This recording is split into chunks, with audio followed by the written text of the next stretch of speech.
The moment Karen's shiny new F-150 slammed into my lawn trap, mud exploded, and her screams echoed through the neighborhood.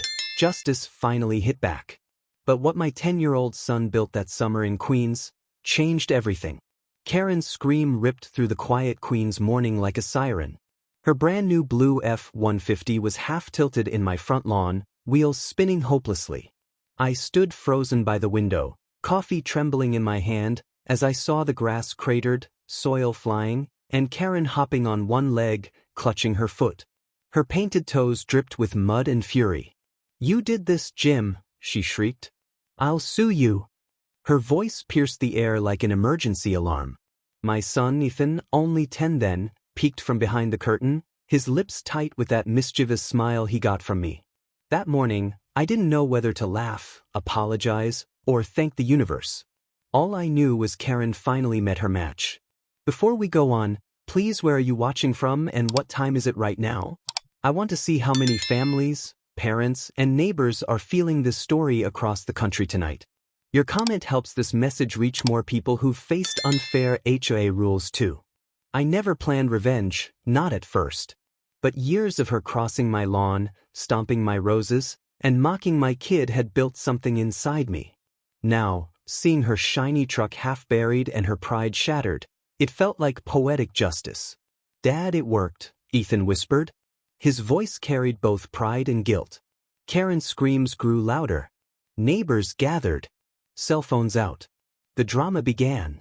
And as the police arrived, I thought back to how it all began, with one small cut across my green lawn. It started a year earlier, before the F-150, before the screams, before the trap.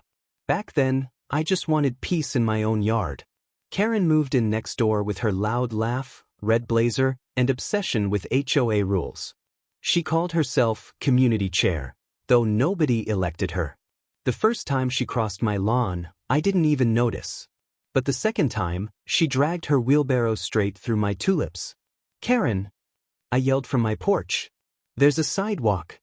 She waved me off. "You're welcome for keeping it tidy," she shouted.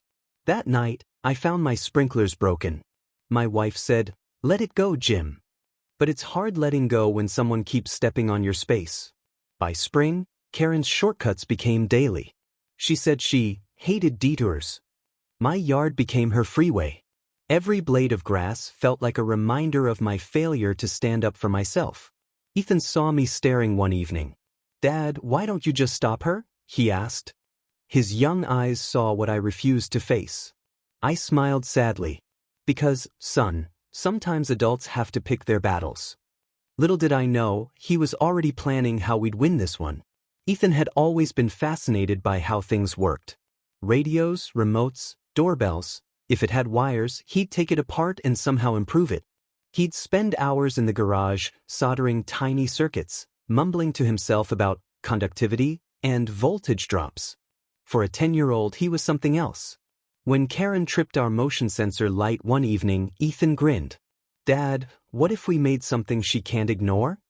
I laughed. "Like what? A lawn that bites back?" His eyes sparkled.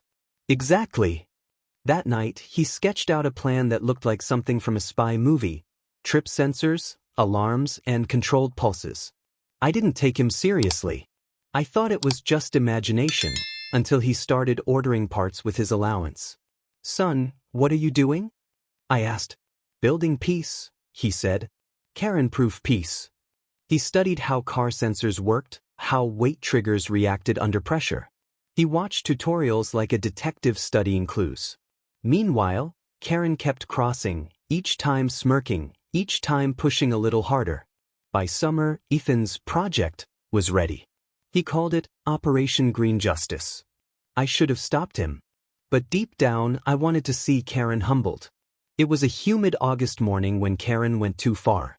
She hosted a neighborhood cleanup and ordered volunteers across my lawn without permission. I came home to find muddy footprints, broken sprinklers, and a community improvement sign planted in my flower bed. My patience snapped like a dry twig. I stormed over.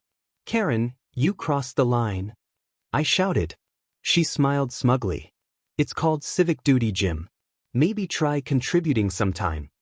Her voice was syrupy with condescension. My fists clenched. Ethan stood behind me, eyes narrowed, silent but furious. That night he said, "Dad, it's time." His tone wasn't playful anymore. It was cold, precise, like a little engineer with purpose. "What do you mean?" I asked, but I already knew. He spent hours outside, measuring, burying, connecting. I helped with what I could, mostly digging and pretending this was just a harmless experiment. The lawn looked normal when he was done, but it wasn't. Beneath the soil waited something clever. "Just a gentle reminder," he said. "Not dangerous, just loud and unforgettable." I looked at him, my 10-year-old boy, with awe and guilt.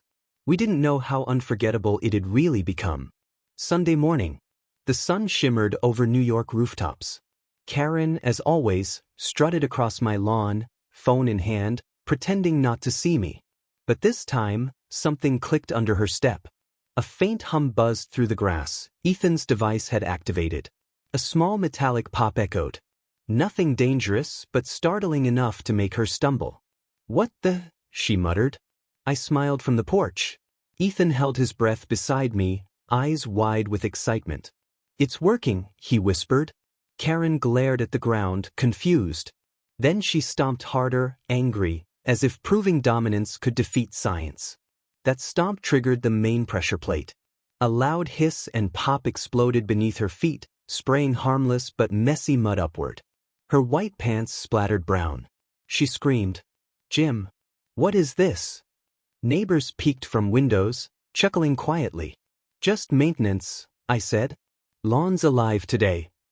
She stormed away, furious, but the damage was done. Her pride, not her skin, took the hit. Ethan laughed so hard he nearly fell off the porch. But Karen wasn't done. Not yet. She'd come back with something bigger. The next week, Karen showed up with her shiny new F-150, blue and loud, like she wanted the whole block to see her victory. She parked half on the curb, half on my grass, tires sinking slightly into the soft soil. "Still think your lawn's off limits?" she taunted. My wife whispered, "Ignore her." But I couldn't. That truck sitting there felt like a trophy she'd stolen from my peace. Ethan stood silent, his face unreadable. "Dad," he finally said, "I can make her remember." I hesitated. "We're not hurting anyone." He nodded. "Just teaching."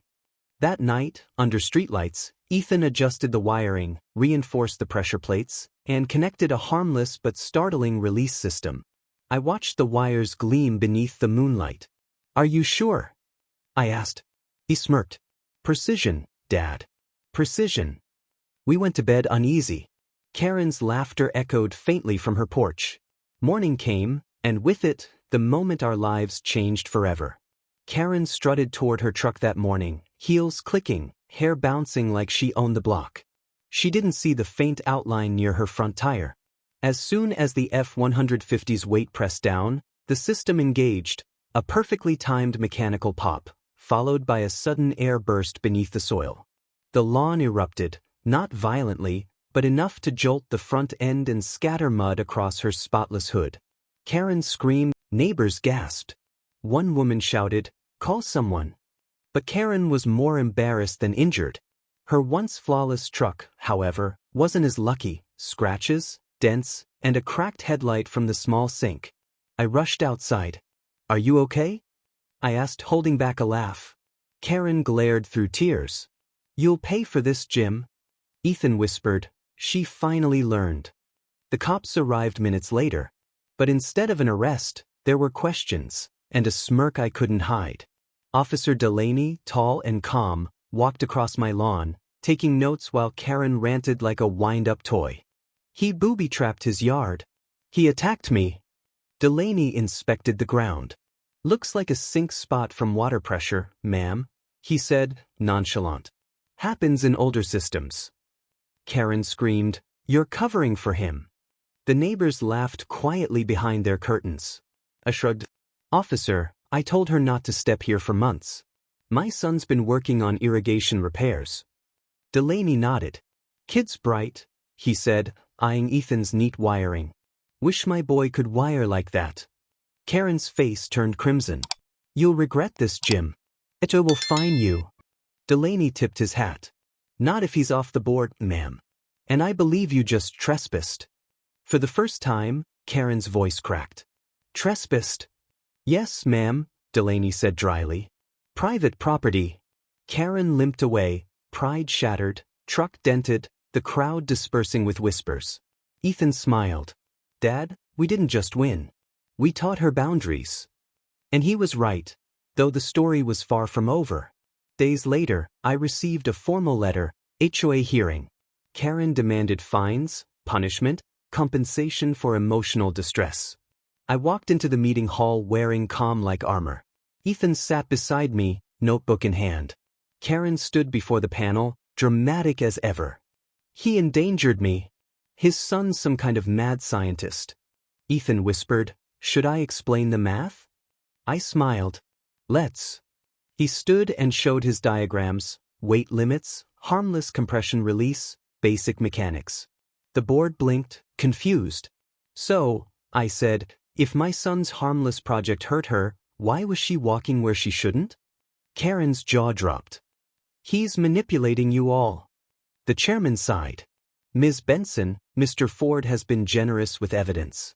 You're warned for repeated trespass. Karen's face went pale. The gavel struck. Decision made. Outside, Ethan grinned. Dad, we beat the HOA. I put my hand on his shoulder. No, son. We taught them respect. Karen didn't wave anymore. She parked far from my grass. For once, silence returned to our street. Now, decades later, I look at that same patch of grass, lush, quiet, and undisturbed. Ethan's an engineer in California, designing safety systems.